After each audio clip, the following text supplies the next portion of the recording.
Hello, this is a quick video made in response to a friend of mine who writes, what is the Anglican take on the Reformation doctrine of Sola Scriptura?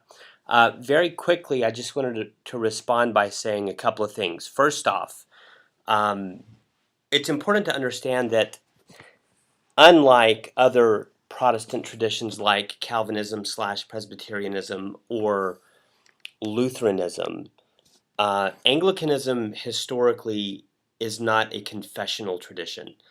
That is, unlike those other traditions, within Anglicanism, there really is no confession of faith that serves as an authoritative system of doctrine which sort of organizes the church. In Presbyterianism, you've got the Westminster Confession of Faith along with the Westminster Standards. Then in Lutheranism, you have the Augsburg Confession as well as Luther's large and small catechisms. In Anglicanism, we don't really do it like that.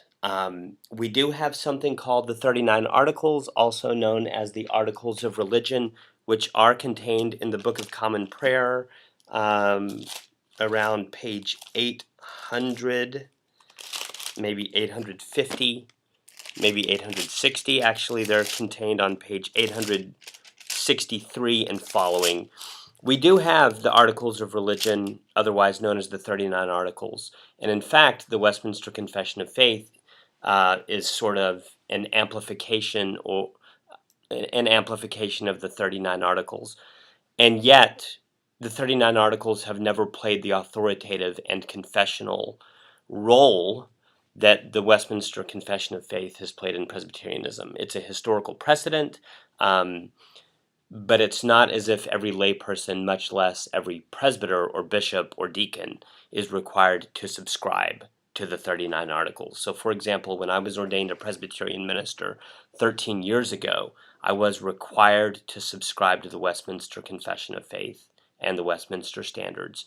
But when I was ordained a presbyter in the Episcopal Church 3 years ago, I was not asked to do that for the 39 Articles, although interestingly, bearing on the question at hand that has to do with the Scriptures, when I was ordained, I was asked to affirm that I believe that the Holy Scriptures contain all things necessary for salvation.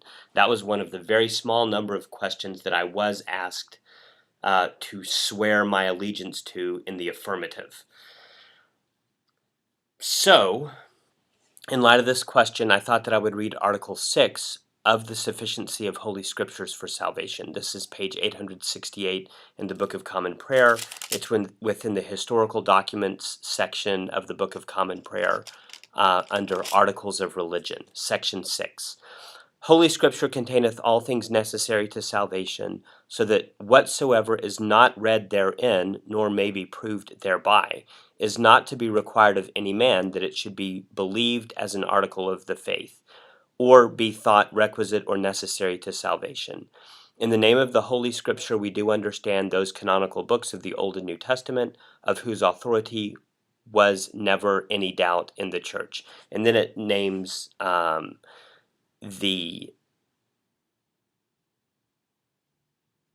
canonical books of the Old Testament, as well as the apocryphal books. And I don't actually know why it doesn't name the New Testament books at this point, but I guess that is the topic of another video. Thanks very much.